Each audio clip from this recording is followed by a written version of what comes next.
এরপরের প্রশ্ন হলো, খাওয়ার সময় বা আজানের সময় সালামের উত্তর দেওয়া জায়েজ আছে কিনা? খাওয়ার সময় সালাম দেওয়া বা সালামের উত্তর দেওয়াতে অসুবিধা নেই, এতটুকুতে কোনো অসুবিধা নাই। আপনি খাওয়ার ফাঁকে ওয়ালাইকুম আসসালাম বলে দিলেন, কোনো অসুবিধা নাই। আমাদের দেশে অনেকে বলে খাওয়া আর নামাজ পড়া সমান। শুনছেন আপনারা এই কথা? বলে যে খাওয়া আর কিসে সমান?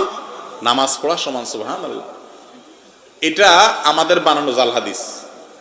কোরআন হাদিসে কোথাও খাওয়ারে নামাজ পড়ার সাথে তুলনা করা হয় নাই। খাওয়া আর নামাজ পড়া যদি সমান হয়, তাহলে খাইতে খাইতে দাঁড়াইতে হবে, খাইতে রুকু করতে হবে, খাইতে খাইতে সেজদে যাইতে হবে নামাজের মতো করে। আবার নামাজ জন্য যেরকম ওযু করছেন, খাওয়ার জন্য ওযু করতে হবে, যদি খাওয়ার নামাজ পড়া সমান হয়। এটা তাহলে বোঝা গেল ভুয়া জিনিস, ভিত্তিহীন জিনিস। খাওয়ার মধ্যে দরকারি এক দুইটা কথা বলা যাবে, একদম খাইতে খাইতে সারাক্ষণ বক বক বক বক করতে থাকে, সেটা আবার উচিত না, খাওয়ার আদবের খেলাফ।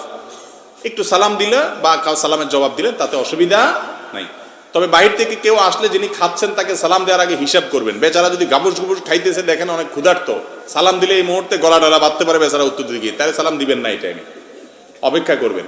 কেউ দিয়ে দিছে, আপনি খাচ্ছেন, ফাঁক দিয়ে জবাব দিচ্ছেন, কোনো অসুবিধা নাই।